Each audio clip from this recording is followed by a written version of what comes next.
Hari ini hari Rabu tanggal 23 Oktober 2024. Kebetulan minggu ini sudah mulai cukup sibuk karena acara Katina di Watam Kongpen ini akan diselenggarakan tanggal 27 besok.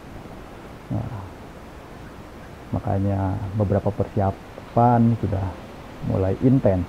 Namun biar bagaimanapun tentunya tetap adalah waktu untuk mencari celah-celah, mencari jeda-jeda. Nah, karena di dalam setiap kesibukan tentunya ada juga waktu luangnya jikalau pandai untuk melihat bagian mana yang kiranya penting dan bagaimana yang kiranya tidak begitu penting. Namun jikalau lihat segala hal itu penting semua, mungkin sepanjang hari pun tidak akan selesai. Dan sepanjang hari juga tidak tahu mengerjakan sesuatu untuk apa. Jadi inilah yang diperlukan terhadap satu tujuan, juga harus mengetahui bagaimana cara untuk menyelesaikannya, cara untuk mengerjakannya, bagian-bagian mana yang perlu dikerjakan, berbagi tugas dan lain sebagainya. Ini merupakan bentuk kebijaksanaan tersendiri di dalam menjalankan tugas-tugas yang ada. Namun bukan berarti lantas seakan licik atau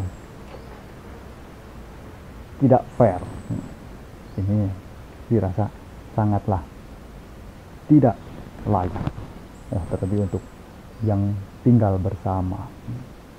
Para biku kamatana itu sama sekali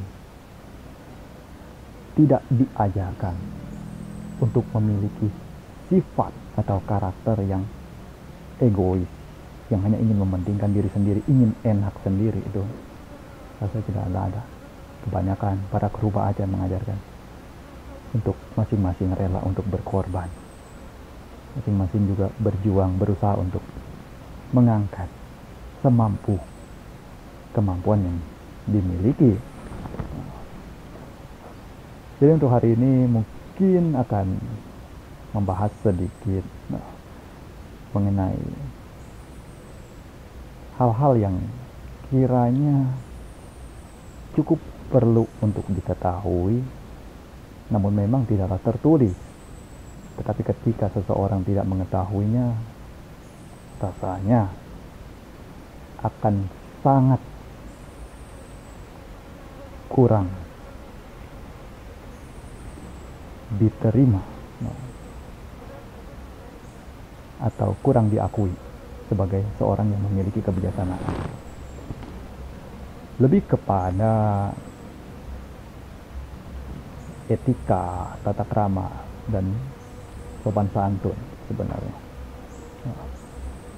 Jadi ini kiranya perlu untuk dibagikan, karena banyak dari kita terkadang kurang menyadarinya. Atau bagi siapa yang memang memiliki pandangan bertolak belakang, juga silakan untuk memberikan kritiknya, memberikan komentarnya, karena saya pun terbuka untuk menerima jika ada pandangan yang disampaikan tidaklah tepat. Sehubungan dengan terkadang akan ada saat-saat di mana seseorang itu memiliki pandangan jauh ke depan, atau katakanlah rencana untuk pergi ke sana, untuk tinggal di mana, dan sebagainya. Jadi ada yang memiliki keinginan untuk praktek cita bawana, berlatih meditasi di wihara yang berada di bawah naungan dari Lumpur Intawai di Thailand. Jadi karena harus pergi ke Thailand, mungkin juga perlu untuk mempersiapkan dari awal atau sedini mungkin. Namun tidak selayaknya juga seharusnya untuk terlalu jauh, dan inilah poinnya, terlalu jauh. Jadi Oh, ketika menanyakan mengenai bagaimana kira-kira persyaratan untuk dapat tinggal di wihara yang di bawah naungan dari Lumpur Intawai, baik Wat Panakam maupun Wat Tham Krong Phen, apakah membutuhkan surat pengantar, surat izin, surat dan lain sebagainya. Tapi di sini memang ada baiknya di awal, karena untuk persiapan agar lebih baik, agar semuanya berjalan lancar. Namun terkadang apa yang terlalu jauh, apa yang dipersiapkan terlalu baik juga terkadang bukanlah berarti juga akan baik. Nah, karena ketika masih terlalu jauh, ya kita pun masih belum dapat melihat atau memastikannya, gitu. Lebih kepada belum mampu untuk memastikan itu, gitu loh. Nah, jadi di sini kalau untuk suka juga mungkin sekaligus untuk memberitahukan kepada para Buddha Mamaka, barangkali ada yang ingin nginap atau berlatih praktek dhamma di sini, tinggal di sini.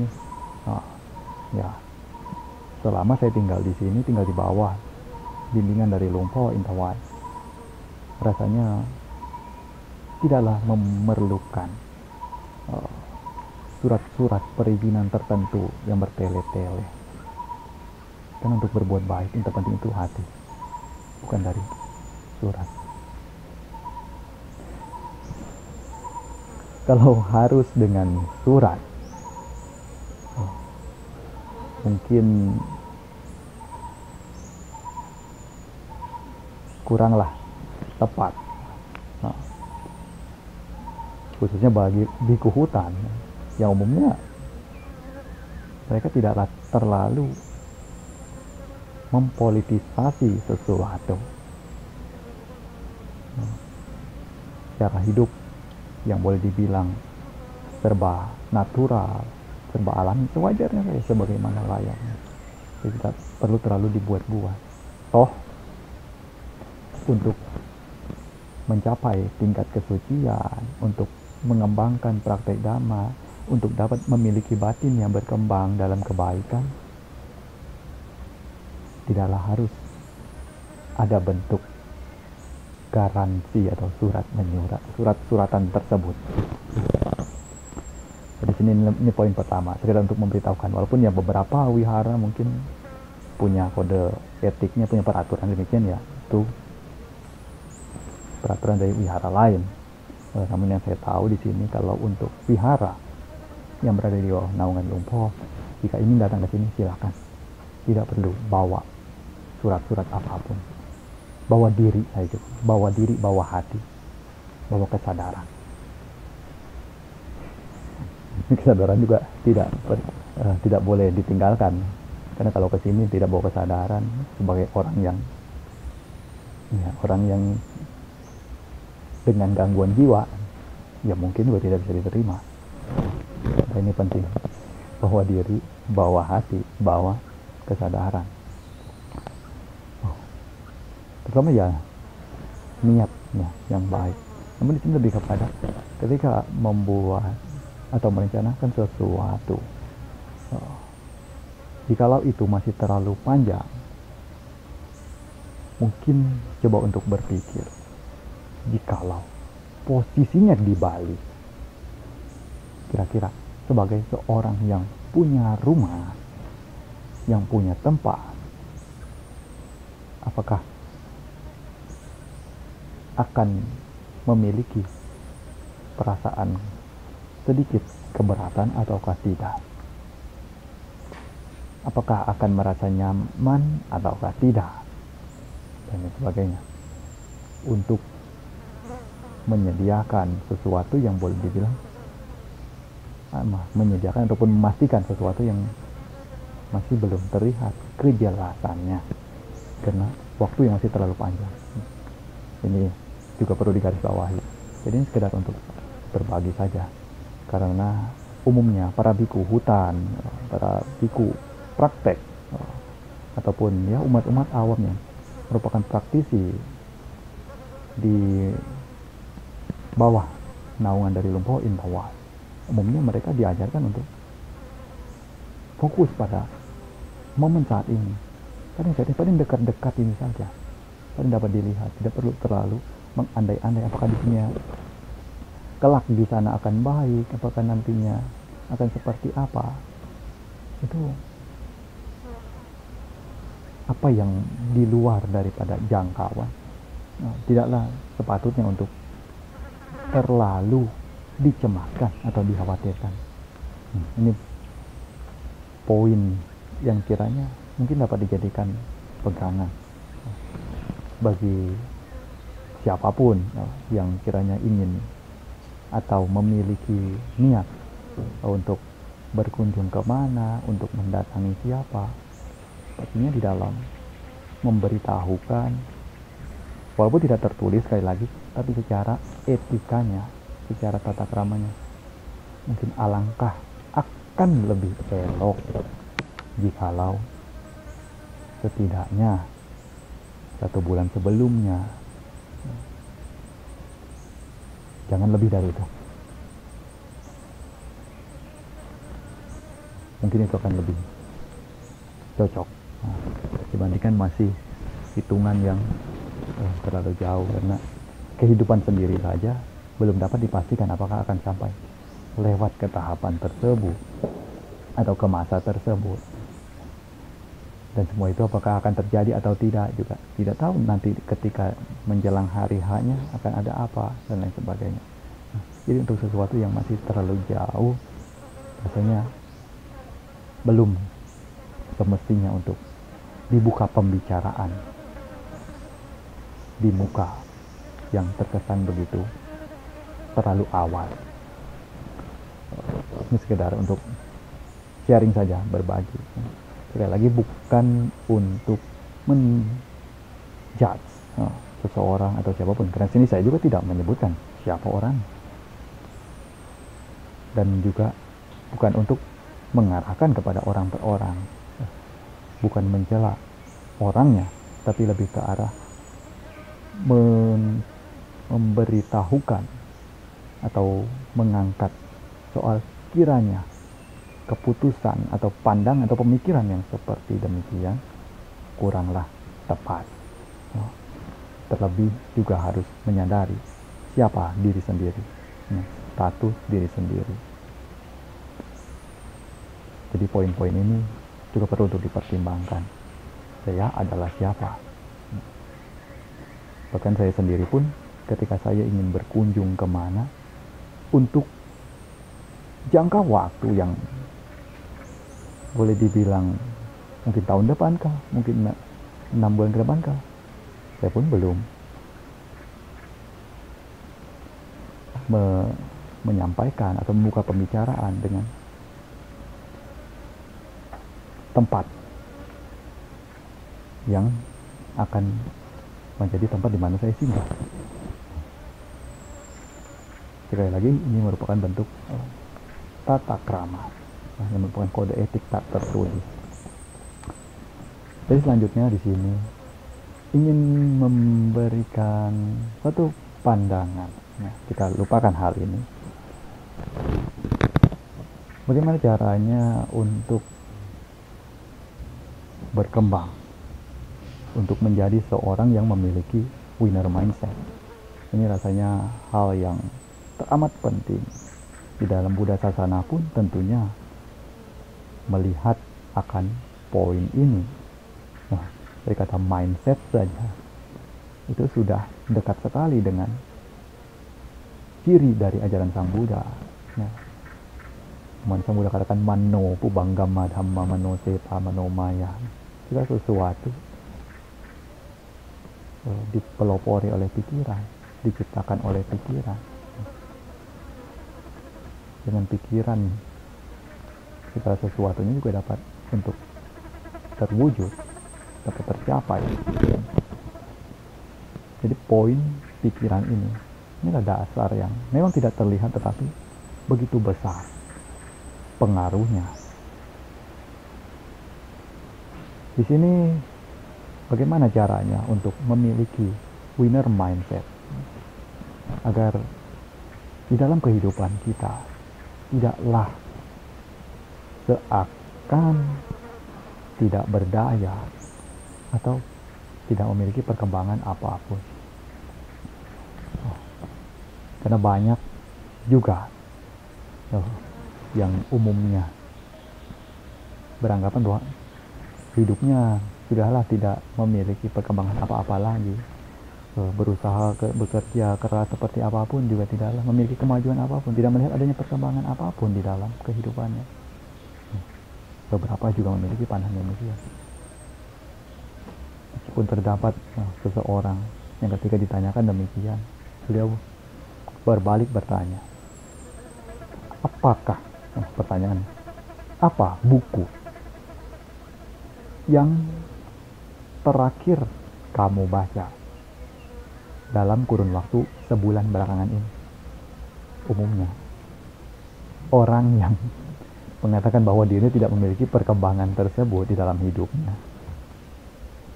tidak memiliki jawaban untuk menjawab pertanyaan tersebut, karena memang tidak ada buku yang dibaca dan tidak ada hal-hal baru yang dipelajari di dalam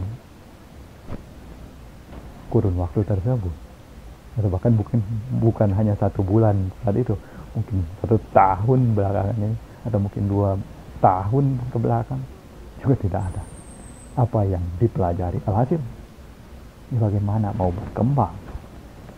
Pemikiran juga akan tetap di sana. Maka setidaknya walaupun tidak baca buku, juga berusaha untuk dengar, cari sesuatu yang baru, semacam informasi yang arahnya untuk mengedukasi diri sendiri agar semakin lebih berpengetahuan. Inilah bentuk perkembangan. Jadi sini orang yang memiliki winner mindset, hal yang paling mencolok pertama kali untuk membedakannya antara pemilik winner mindset dengan loser mindset itu ada pada saat bertemu dengan masalah, bertemu dengan persoalan. Seorang loser mindset atau yang memiliki pemikiran itu sebagai seorang yang selalu kalah, dia akan cenderung menunjuk ke arah lain, menunjuk ke arah orang lain, atau bergumam, merasa kesal dan lain sebagainya, tanpa penyelesaian, tanpa mencari jalan penyelesaian, atau mengeluh. Ini umumnya yang akan dilakukan oleh seorang loser mindset. Tapi bagi seorang winner mindset, ini ada 3 poin yang terbiasa dilakukan oleh orang-orang yang memiliki tingkat kesuksesan di dalam hidupnya. Jadi 3 poin ini. Yang pertama, itu adalah melihat sisi baik dari masalah tersebut. Melihat ataupun mencari tahu, adakah sisi baik dari masalah tersebut. Yang kedua, kira-kira adakah pelajaran yang dapat diambil dari masalah atau persoalan tersebut. Dan yang ketiga, bagaimana caranya untuk menyelesaikan masalah tersebut. 3 poin ini. Ini juga mungkin bisa dipakai jikalau terdapat seseorang yang datang menghampiri kita dengan berkeluh kesah, menyatakan masalah yang dialami, yang menimpanya dan sebagainya. Kita berikan 3 pertanyaan ini. Adakah sisi baik dari masalah itu? Adakah pelajaran yang dapat diambil dari masalah tersebut? Bagaimana caranya untuk menyelesaikan masalah tersebut? Umi selesai. Berapa memberikan jawaban apapun, nanti orang tersebut pun akan mulai berpikir dan menyelesaikannya sendiri. Ini yang umum dipakai oleh orang-orang hebat di dunia ini. Ini pelajaran cukup mahal sebenarnya.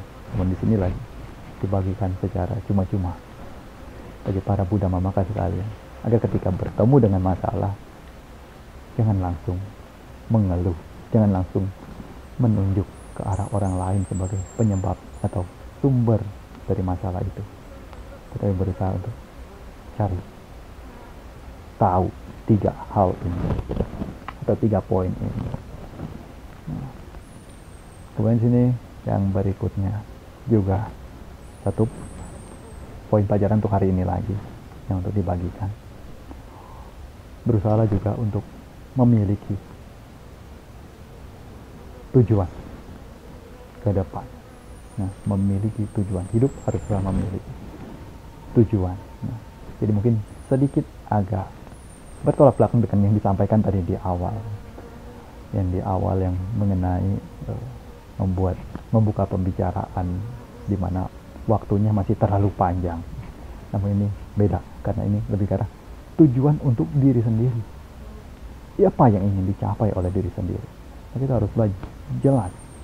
Nah, ini adalah cara dari orang-orang yang akan berhasil mencapai sesuatu di dalam hidupnya, dibandingkan dengan hanya melihat persoalan-persoalan, permasalahan-permasalahan, apalagi apa yang telah berlalu di masa lalu. Ini umumnya terjadi. Mengapa seseorang atau banyak orang tidak dapat untuk berkembang? Karena terlalu terjebak pada persoalan-persoalan yang dilalui di masa lalu. Berusaha untuk mengatasi itu semua, yang bahkan itu pun sudah tidak perlu lagi untuk dicari jalan penyelesaiannya. Alhasil tujuan ke depan juga tidak ada, karena hanya sibuk dengan persoalan-persoalan yang tidak lagi berarti. Jadi seperti perahu atau sampan yang bocor, melaju secepat apapun juga tidaklah ada artinya. Bahkan tiupan angin